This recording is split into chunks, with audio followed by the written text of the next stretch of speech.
Hujambo mwanangezi bora, karibu darasani. Kitengo hiki nimekuandalia marithawa ni kufunze udogo na ukubwa wa nomino. Kipindi kilichopita tulisoma udogo wa nomino, kisha ukubwa wa nomino. Lakini kipindi hiki tutaunganisha udogo na ukubwa wa nomino. Ningependa usibanduke hapa ndiposa ujifunze udogo na ukubwa wa nomino kwa pamoja.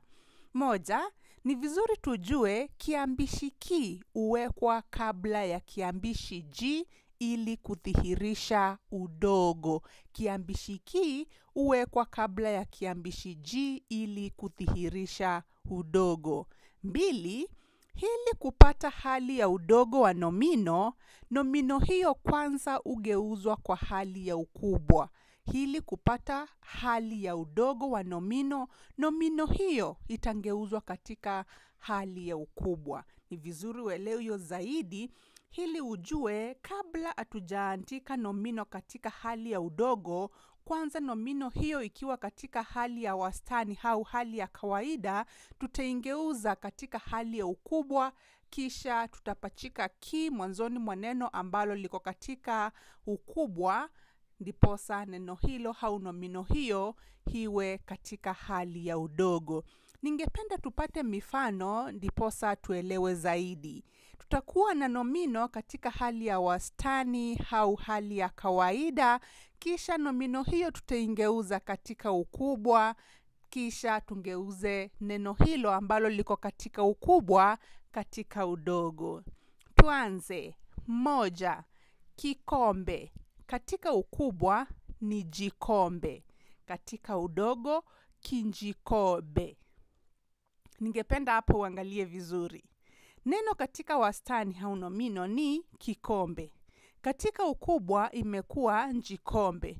Kwa hivyo tunaondoa kiambishi ki ambacho kinaanza katika nomino hii, ki tuondoe na tupachike ji mwanzoni hapo, ndiposa tungeuze nomino hiyo katika hali ya ukubwa, ndiposa ikawa jikombe. Kisha kubadilisha neno hili liwe katika udogo, tunapachika ki mwanzoni mwa neno au nomino iliyoko katika ukubwa, ndiposa tupate udogo wake. Kwa hivyo ukubwa ni njikombe, tutapachika ki mwanzoni mwa jikombe na iwe kijikombe. Ndiposa neno hilo au nomino hiyo iwe katika udogo. Kikombe, jikombe, kijikombe. Sawa? Mbili, kiatu. Katika ukubwa, jiatu. Udogo, kijiatu. Kiatu, jiatu, kijiatu. Tatu, tuna neno kikapu. Katika ukubwa, jikapu. Katika udogo, kijikapu. Kikapu, jikapu, kijikapu. Nne, neno ni kivuli. Katika ukubwa, jivuli. Udogo, kijivuli. Kivuli, jivuli, kijivuli.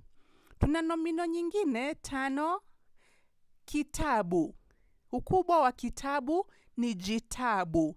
Udogo wa kitabu ni kijitabu. Kitabu, jitabu, kijitabu. Sita, kidole. Ukubwa, jidole. Udogo, kijidole. Kidole, jidole, kijidole. Saba, kitana. Ukubwa wa kitana ni jitana. Udogo wa kitana ni kijitana. Kitana, jitana, kijitana. Nane, kiziwa. Kiziwa, neno ni kiziwa. Kwa hivyo ukubwa wake utakuwa jiziwa na udogo wake kijiziwa. Kijiziwa. Kiziwa, jiziwa, kijiziwa. Tisa, kiti. Ukubwa wa kiti, jiti. Udogo wa nomino kiti, kijiti. Kiti, jiti, kijiti. 10, kitanda, jitanda, kijitanda. Ukubwa wa kitanda ni jitanda, udogo wa kitanda ni kijitanda. Natumai unaelewa, tunapoandika nomino katika ukubwa, tunaondoa kiambishi ambacho kimeanza na kupachika G mwanzoni. Na kugeuza neno hilo katika udogo, tunapachika ki mwanzoni mwa neno ambalo liko katika ukubwa, ndiposa tupate udogo wa nomino hiyo. 11. Mtu. Ukubwa wa mtu ni jitu. Udogo wake kijitu. Mtu, jitu, kijitu. 12. Tuna nomino mto. Ukubwa jito. Udogo kijito. Mto, jito, kijito. Neno la 13 ni mti. Mti ukubwa wake ni jiti, udogo ni kijiti. Mti, jiti, kijiti. Neno letu la 14 ni mguu. Mguu ukubwa wake ni guu, udogo kiguu. Mguu, guu, kiguu. Sawa sawa. Neno letu la 15 ni nyumba. Nyumba ni wastani au hali ya kawaida. Ukubwa wa nyumba ni jumba. Jumba na udogo kinjumba. Nyumba, jumba, kijumba. Neno letu la 16 ni mkoba. Ukubwa koba, udogo kikoba. Mkoba, koba, kikoba. Neno la 17 mkate. Mkate ukubwa ni kate, udogo kikate. Mkate, kate, kikate. Neno letu la 18 ni uso. Uso ukubwa wake ni juso, udogo kijuso. Uso, kijuso. Uso, juso, kijuso. Neno la 19 tuna neno mlango. Mlango katika hali ya ukubwa itakuwa lango, udogo wake ni kilango. Mlango, mlango, lango, kilango. Neno la 20 ni dege. Ukubwa wake dege, udogo kidege. Dege, dege, kidege. 21 tuna neno ngoma. Ukubwa ngoma, udogo kingoma. Ngoma, goma, kigoma. Neno la 22 tuna neno mbwa. Mbwa, ukubwa wa mbwa ni jibwa na udogo wake kijibwa. Mbwa, jibwa, kijibwa. Neno la 23 ni mdudu. Ukubwa wa mdudu ni dudu na udogo kidudu. Mdudu, dudu, kidudu. Neno letu la 24 ni mwizi. Ukubwa wa mwizi ni jizi na udogo wake ni kijizi. Mwizi, jizi, kijizi. 25 tuna neno ndoo. Ndoo hali ya kawaida, ukubwa ndoo na udogo kidoo. Ndoo, doo, kidoo.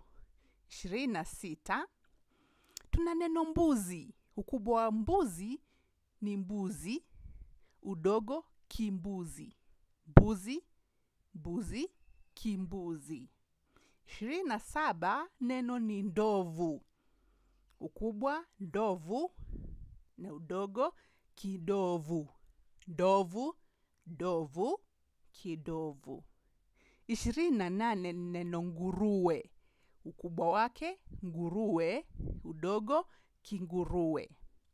29 neno ni mtoto. Ukubwa wa mtoto ni toto na udogo wake ni kitoto. Mtoto, toto, kitoto. 30 njia. Ukubwa njia.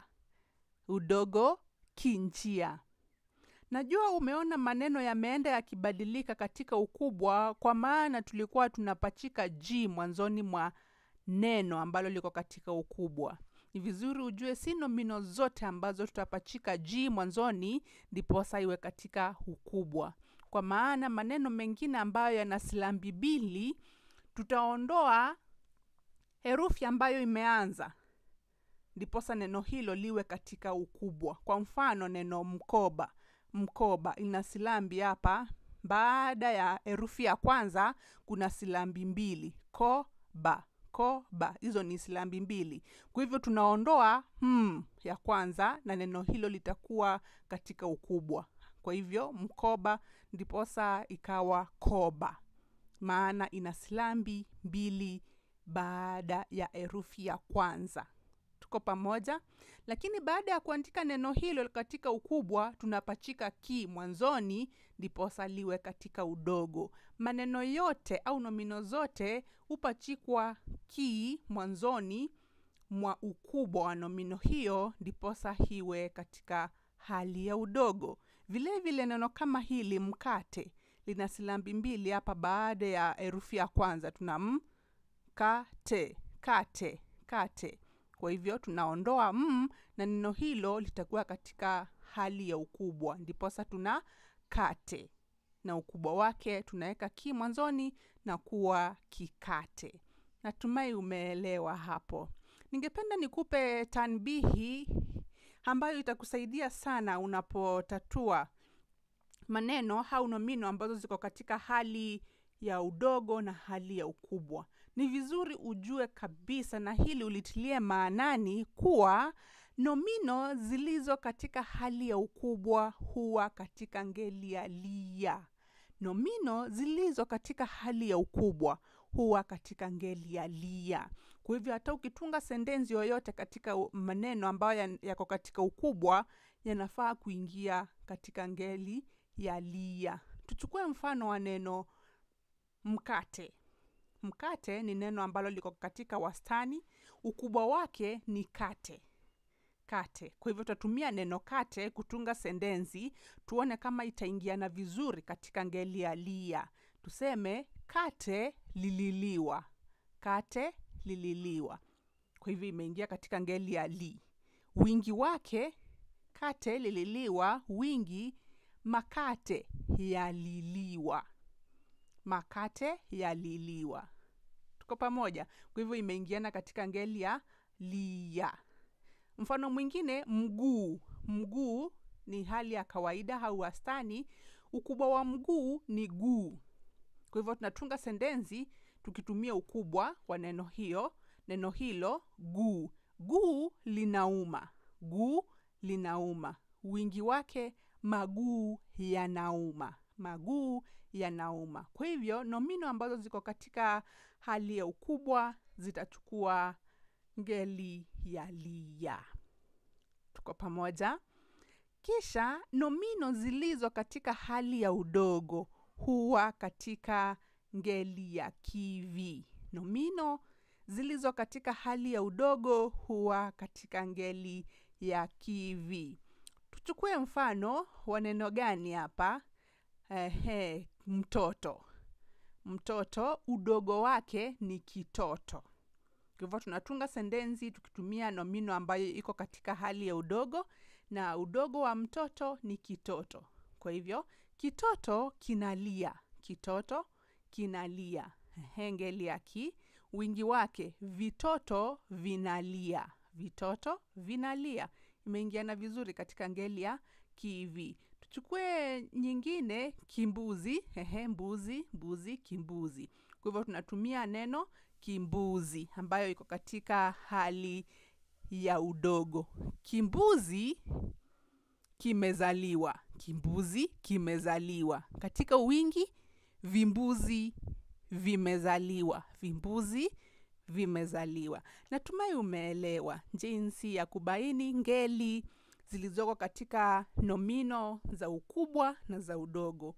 Kama ni ukubwa, maneno hayo yatakuwa katika ngeli alia na nomino ambazo ziko katika hali ya udogo zitakuwa katika hali au ngeli ya kivi. Asanteni sana kwa kutazama video hii. Kama umepata ni ya manufaa na inaelimisha, ningekusihi usubscribe katika channel yangu ndiposa tujifunze mengi pamoja. Hadi wakati mwingine, kwa heri kwa sasa.